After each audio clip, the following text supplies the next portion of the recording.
si Danizel Lopez, hatid sa inyo ang mga pinakamainit na balita sa bansa. Dito lamang yan sa News Force. Sa ulo ng mga balita, Traslasyon 2025 umabot sa higit 20 oras. Higit 8 milyong deboto na itala ng NDRRMC.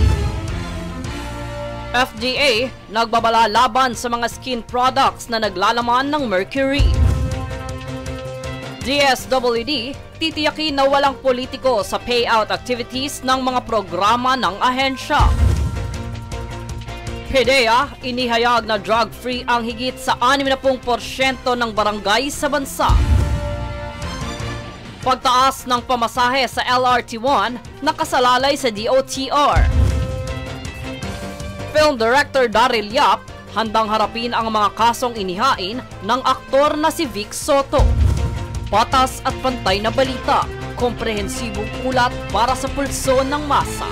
Ito ang News Force. Ang ngayong taong traslasyon ng mahal na Poong Jesus Nazareno ang pinakamatagal na prosisyong naitala simula noong taong 2020 dahil umabot ito ng 20 oras at 45 minuto. Ang sitwasyon at mga aberya alamin sa ulat ni Princess Castro. Matapos ang halos 21 oras o eksaktong 20 oras at 45 minuto ay natapos ang traslasyon ng Poong Jesus Nazareno. Simula nang lumakad ito sa ganap na alas 4:41 ng umaga sa Quirino Grandstand nitong Huwebes, ika-9 ng Enero, ay nakarating ang andas ng poon sa Minor Basilica at National Shrine ng Jesus Nazareno ganap na 1:26 ng umaga ng Biyernes, ika-10 ng Enero. Mas matagal ito ng higit 5 oras kumpara sa prosesyon noong nagdaang taon kung saan nagtagal lamang ito ng halos 15 oras. Ayon kay Alex Irasga, Technical and Procession Management Advisor ng Quiapo Church, bukod sa dami ng deboto at magandang panahon, ilan sa mga naging dahilan ng pagtagal ng prosesyon ay ang 2 insidenteng nangyari sa may Taft Avenue at Ayala Boulevard kung saan pumulupot ang kaliwang bahagi ng lubid sa gulong ng andas dahilan upang ito ay lagarihin. Bunsod nito ay mag-aalas 6 na ng gabi nang ganap na makarating ang andas ng Poong Nazareno sa San Sebastian Church at may sagawa ang tradisyonal na dungaw ng imahe ng Nuestra Señora del Carmen de San Sebastian upang masilayan ang imahe ng Poong Jesus Nazareno. Inihahalin tulad ito ng karamihan sa tagpo ni Maria at Jesus bago ipako sa krus kung saan nagkaroon na ito ng mas malalim na kahulugan. Nahikayati na ang mga mananampalataya na magnilay-nilay sa pag-ibig at pag-akay ng Inang Maria tungo kay Kristo. Samantala kaparehong insidente rin ang nangyari pagdating sa San Sebastian Church kung saan muling nilagari ang natitirang lubid. Kaya naman mula sa simbahan ng San Sebastian patungong simbahan ng Quiapo ay tanging mga deboto na lamang ang mano-manong nagtulak sa andas dahil sa wala ng lubid ang humahatak dito. Batay sa datos na naitala ng National Disaster Risk Reduction and Management Council, ganap na 1:29 ng umaga ng Biyernes, higit sa 8 milyong mga deboto ng Jesus Nazareno ang pinagsama-samang tansya ng mga lumahok sa prosesyon. Ang kabuwang bilang na ito ay ibinase sa 3 lugar na namonitor, ang Quirino na may 1,264,790, Quiapo na may 6,442,050 at ang prosesyon na may 387,000 at 10 mga deboto. Bagamat ipinagbawal na ang pag-akyat sa andas ng Nazareno, hindi pa rin napigilan ng mga deboto sa nakagawiang tradisyong pagsampa sa andas. Dahil dito buong kaganapang umantabay ang kapulisan, medical, rescue at volunteers para tugunan ang pangangailangang seguridad at medikal na atensyon ng mga debotong nagtamo ng pinsala sa kanilang mga katawan. Princess Castro nag-uulat para sa Golden Nation Network.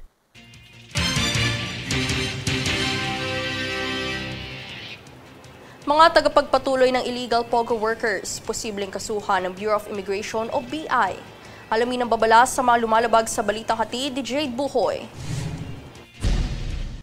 Nagbabala ang Bureau of Immigration o BI laban sa mga kumpanya at individual na nagbibigay ng tirahan o trabaho sa mga iligal na manggagawa ng pogo. Ayon kay BI Commissioner Joel Anthony Viado, mahaharap sa kaso ang sino mang lalabag sa Section 46 ng Philippine Immigration Act of 1940. Ipinaalala ni Viado na ang pagtatago ng mga iligal na dayuhan ay isang seryosong paglabag at bibigyan ng aksyon ng ahensya. Ang nasabing babala ay kasunod ng nalalapit na deportation proceedings para sa mahigit 11,000 dating POGO workers na hindi umalis bago ang deadline noong taong 2024. Ang nasabing mga dayuhan ay dati ng empleyado ng POGO na nawala ng lisensya kaya't illegal na ang kanilang pananatili sa bansa. Pagbibigay din pa ni Viado na walang pwedeng lumiban sa batas at ang mga lumabag ay haharap sa mabigat na parusa. Layunin ng BI na protektahan ang pambansang seguridad at kaayusan sa publiko sa pamamagitan ng mahigpit na pagpapatupad ng immigration laws.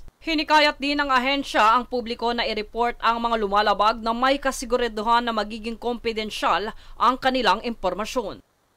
Jade Buhoy, nag-uulat para sa Golden Nation Network.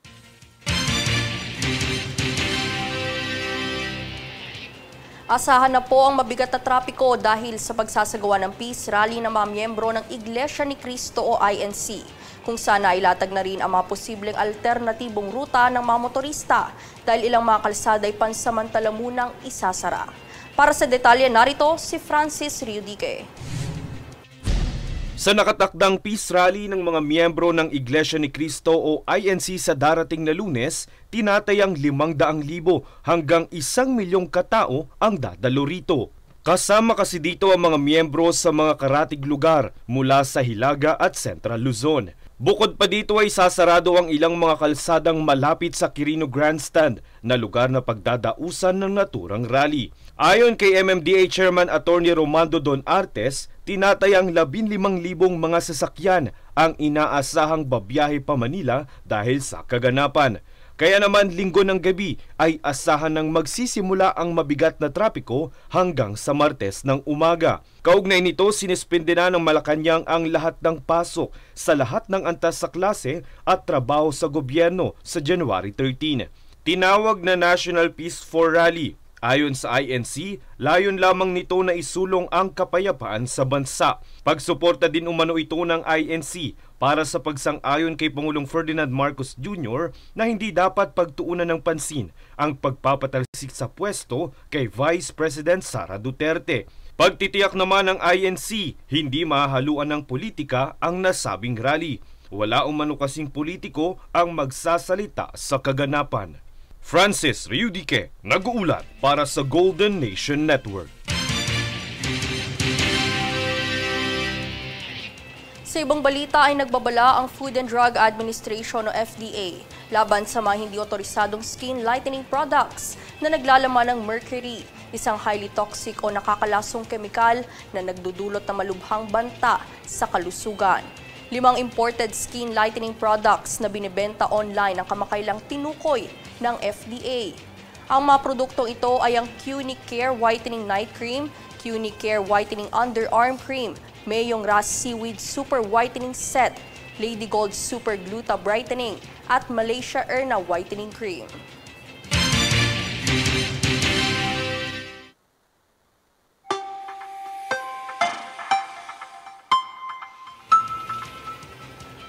Tatlong weather systems na ang aktibo sa ating bansa sa kasalukuyan.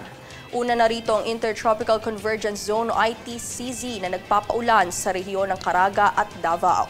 Shearline naman ang nagdadala ng sama ng panahon sa Visayas, Bicol Region, Mimaropa at Quezon. Habang amihan naman sa Cagayan Valley, Cordillera Administrative Region, Central Luzon, Metro Manila at natitirang bahagi ng Luzon.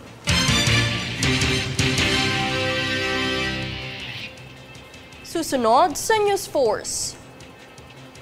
PUVs hulis sa biglang operasyon ng SAIC sa Marcos Highway. 7,000 rehistradong SIM cards na samsam ng otoridad.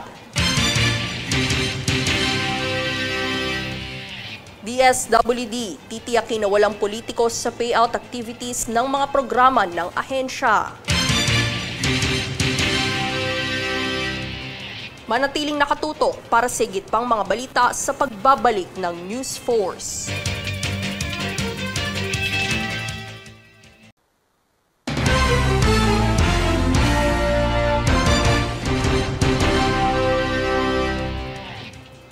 Sisiguraduhin ng Department of Social Welfare and Development o DSWD na walang bahid ng politiko ang makikita sa mga isasagawang payout activities, lalo't nalalapit na rin ang campaign season. Panoorin sa balitang ito. Iginalugod ng Department of Social Welfare and Development o DSWD ang pag-aaproba ng Commission on Elections o COMELEC sa kahilingan ng kalihim na si Rex Gatchalian na i-exempt sa election ban ang mga programa ng kagawaran. Hindi mai-interrupt yung provision of needed social assistance para sa mga kababayan natin na nangangailangan ng tulong. At dahil dyan magpapatuloy ang ibinibigay serbisyo po ng DSWD. Sa kabila nito ay dapat natiyakin ng DSWD na walang presensya ng politiko ang makikita sa mga isasagawang payout activities base sa memorandum na inilabas ng COMELEC.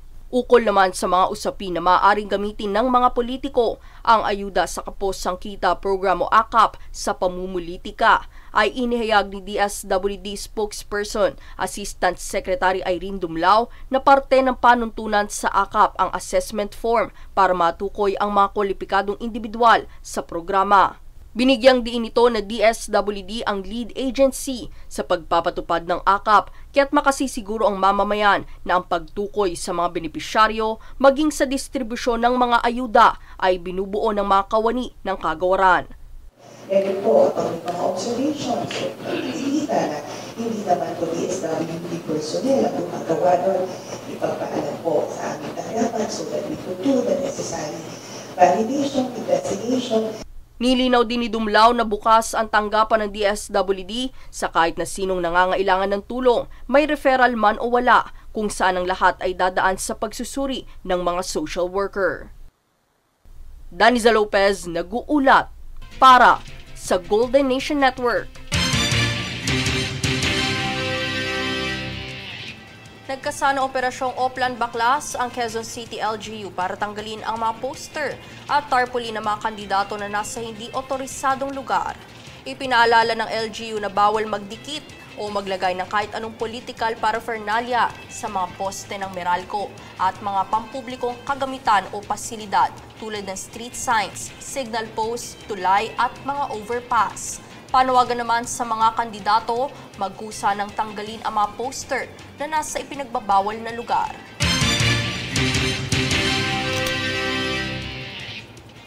Matapos ang pagkumpleto ng flood control structure sa Marinduque na isinagawa ng Department of Public Works and Highways o DPWH, nakitaan umano ng pagbuti ang kabuhayan ng mga residente. Sa pahayag mula kay DPWH Region 4B Director Gerald Pakahan, maliban sa panatilihin ang kaligtasan ng mga residente sa pagbaha, ay nakatulong din ang proyekto sa kanilang kabuhayan. Sa ngayon lalo na sa pagsasaka na pangunahing pinagkakakitaan sa lugar.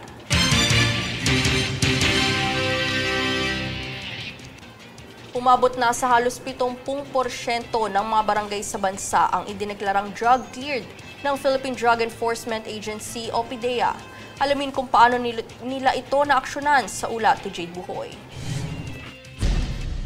Ang Philippine Drug Enforcement Agency o PDEA ay nag-ulat ng 69.97% o 29,390 sa kabuuang 42,002 barangay sa bansa ay idineklarang drug-free. Ang mga barangay na ito ay dating drug-affected ngunit dumaan sa Barangay Drug Clearing Program o BDCP at naaprubahan ng Regional Oversight Committee on Barangay Drug Clearing o ROCBDC. Ang ROCBDC ay pinamumunuan ng PDEA Regional Director kasama ang mga kinatawan mula sa DILG, PNP, DOH at mga lokal na pamahalaan. Ang pagiging drug cleared ng isang barangay ay batay sa mga alituntunin ng Dangerous Drugs Board Regulation No. 4 Series of 2021. Samantala, 14.55% o 6,113 barangay ang nananatiling drug affected kung saan may presensya ng mga drug user, pusher at iba pang kaugnay ng iligal na droga. May kabuang 6,179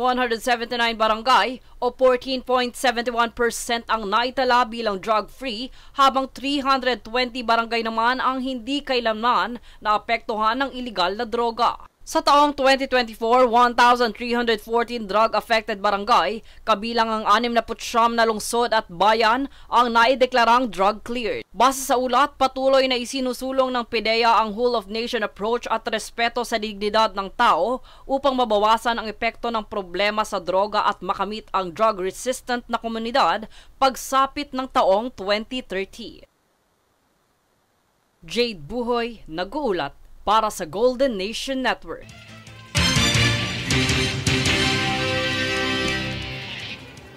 Namataan namang lumabag sa batas ang mga pampublikong sasakyan sa kabaan ng Marcos Highway matapos na isagawa ng mga otoridad ang biglaang operasyon dito. Panoorin.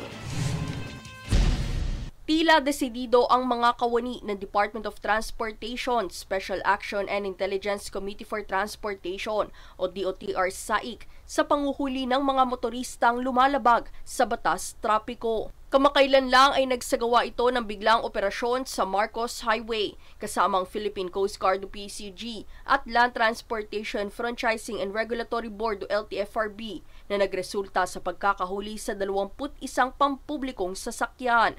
Ilan sa mga kadahilanan nito ay ang hindi gumaganang headlights, overloading at iba pa na kadalasang napapansin sa mga pampublikong sasakyan, partikular na ang mga jeep. Bukod sa public utility vehicles o PUVs ay hindi rin pinalampas ng mga otoridad ang panguhuli sa isang luxury car dahil namataan itong walang plaka. Pagbibigay diin ng SAIC, layon din sa nasabing operasyon na bigyan ng kamalayan at kaalaman ang bawat motorista ukol sa batas trapiko at kahalagahan nito para sa ligtas na daan. Daniza Lopez, nag-uulat para sa Golden Nation Network.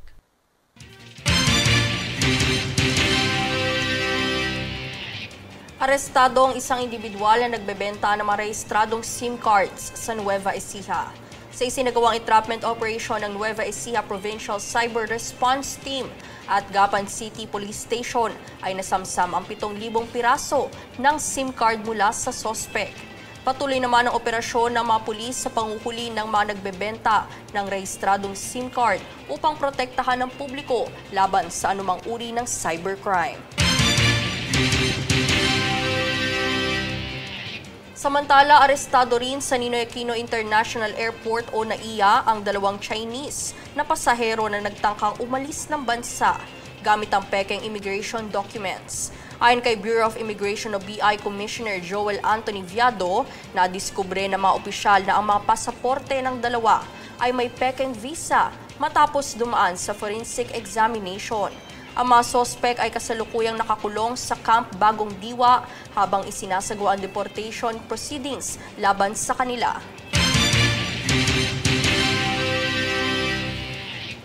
Halos 4 na lang illegal aliens naman ang arestado rin ng BI sa isang malawakang raid sa Parañaque na tumarget sa umano'y scam operation.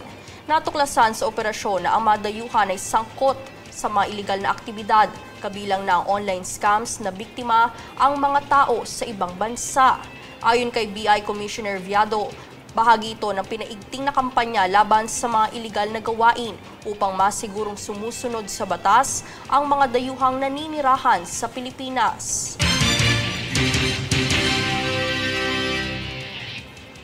Susunod sa News Force. ASEAN Japan nagsagawa ng Gender Equality Workshop para sa larangan ng palakasan. Pagtaas ng pasahe sa LRT nakasalalay sa DOTR.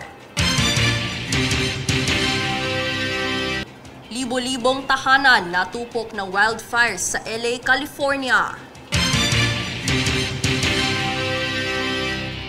Manatiling nakatutok para sa higit pang mga balita sa pagbabalik ng News Force.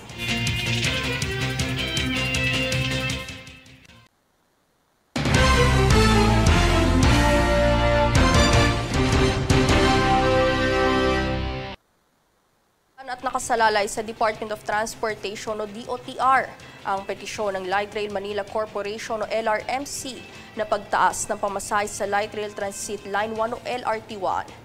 Pahayag ni DOTR Secretary Jaime Bautista, patuloy ang konsultasyon ukol sa petisyon at sakaling maipatupad ay magsisimula ang dagdag pasahe sa Abril. Dagdag pa niya, dapat irespeto ng gobyerno at payagan ang pagkakaroon ng pagtataas dahil tumataas din naman ang kanilang nagagastos sa halaga ng operasyon.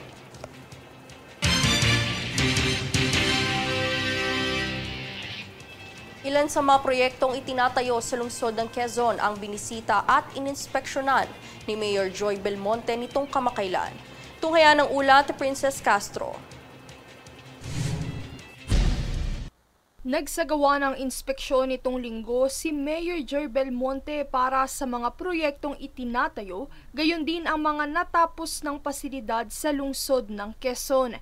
Ilan sa mga ito ay ang textile market sa Barangay Kamuning kung saan 70% na ang tapos sa gusali. Sa loob ng naturang palengke ay magkakaroon ng exhibit room sa ground floor nito kung saan ipapaskil ang mga disenyo ng mga mananahi. Pagkakaroon din ito ng function hall sa roof deck at rapid composting machine na nagko-convert ng basura para maging compost o fertilizer. Isa rin sa mga palengkeng kanyang binisita ay ang bagong Galas Public Market. Higit 200 stalls para sa mga manininda ng prutas, gulay, karne at isda ang kayang i-accommodate nito, kasama na ang mga kainan at karinderya sa ikalawang palapag ng gusali. Magkakaroon din ng transportation hub sa palengke para maging mas madali ang pagko-commute at pagbibiyahe ng mga mamimili. Bukod dito ay binisita rin ng mga kawani ng pamahalaang lungsod ang itinatayong elevated promenade na nagkokonekta sa Quezon Memorial Circle at Ninoy Aquino Parks and Wildlife Center. Sa pamamagitan din nito ay inaasahang mapapadali ang paglipat ng mga park goer mula Circle patungong Wildlife Park at vice versa.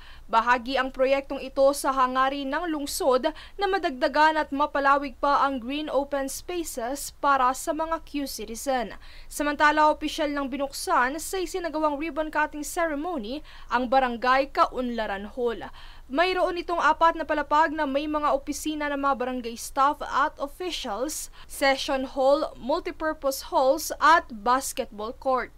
May tuturing itong green building dahil sa daylighting architectural design, solar PV system at energy efficient na pasilidad. Princess Castro nag-uulat para sa Golden Nation Network. Alinsunod sa layuning mapanatili ang pantay na larangan ng laro para sa lahat ng sexualidad sa buong rehiyon, isinagawa ang 2 araw na sesyon ng ASEAN-Japan Action in Sports Gender Equality Workshop.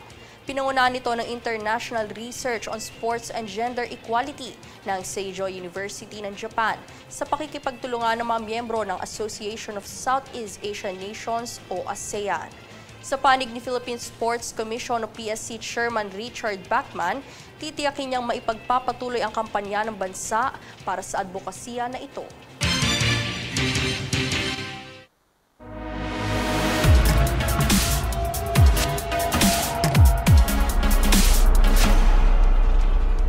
Naglabas naman ng pahayag ang film director na si Daryl Yap matapos sampahan ng kasong cyber libel ng aktor na si Vic Soto, kaugnay na kamakailang inilabas na kontrobersyal na trailer ng isang pelikula.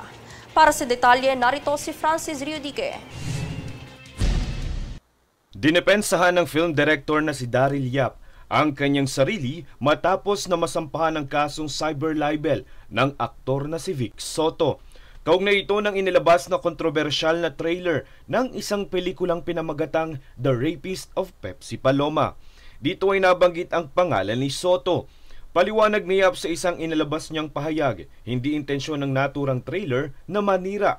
Aniya ang lahat ng material na inilabas o ilalabas ay nakadokumento. Nadagdag pa niya, ang inilahad lamang sa video ay ang nangyaring naibalita noong 1980s. Sa kabila nito, nirerespeto naman ng direktor ang pagsasampa ng kaso ni Soto na inihalin tulad din niya sa malayang paghain ng kaso ni Pepsi Paloma laban sa kanya. Matatandaang nagsampa na ng kaso si Soto nitong Huwebes sa Muntinlupa Regional Trial Court kasama ang kanyang asawang si Pauline Luna. 19 counts ng cyber libel ang kakaharapin ni Yap. Paliwanag ng abogado ni Soto, ang bilang ay base sa kung ilang beses ipinost o shinare ang nasabing video o detalye nito. Kaya naman ipinag-utos ng Muntinlupa RTC na i-take down muna ang mga teaser at ibang ginamit na materyales para sa nasabing pelikula. Francis Riudique, nag-uulat para sa One Media Network.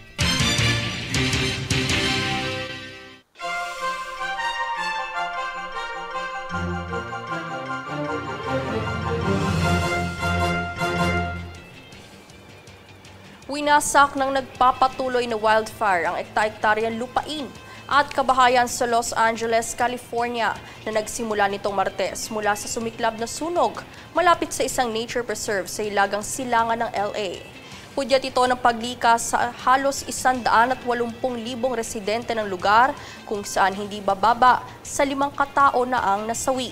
Ito na umano ang itinuturing na most destructive wildfire sa kasaysayan ng LA, kung saan hindi na rin umano ligtas ang kalidad ng hangin dito dahil sa kasalukuyang mapanganib nitong antas. Pati mga sikat na personalidad ay hindi rin nakaligtas sa danyos na dulot ng sunog, katulad ng ari-arian ni Billy Crystal, Paris Hilton, Jamie Lee Curtis, James Woods, Mandy Moore, Mark Hamill at Maria Shriver. Samantala, isang federal emergency declaration naman ang inaprubahan ni US President Joe Biden upang agarang matugunan ang mga pangangailangan ng mga biktima ng sunog.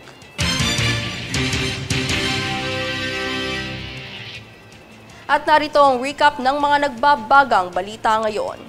Sa ulo ng mga balita, Traslasyon 2025 umabot sa higit 20 oras. Higit 8 milyong deboto na itala ng NDRRMC. FDA nagbabala laban sa mga skin products na naglalaman ng mercury. DSWD titiyakin na walang politiko sa payout activities ng mga programa ng ahensya. PDEA inihayag na drug-free ang higit sa 60% ng barangay sa bansa. Pagtaas ng pamasahe sa LRT1 nakasalalay sa DOTR. Film director Daryl Yap handang harapin ang mga kasong inihain ng aktor na si Vic Soto. Patas at pantay na balita, komprehensibong ulat para sa pulso ng masa. Ito ang News Force. At yan ang pinakamainit na mga balita ngayong araw. Manatiling nakatutok sa aming mga ulat at updates sa aming Facebook page, facebook.com/Golden Nation Network. Ako si Daniza Lopez at ito ang News Force.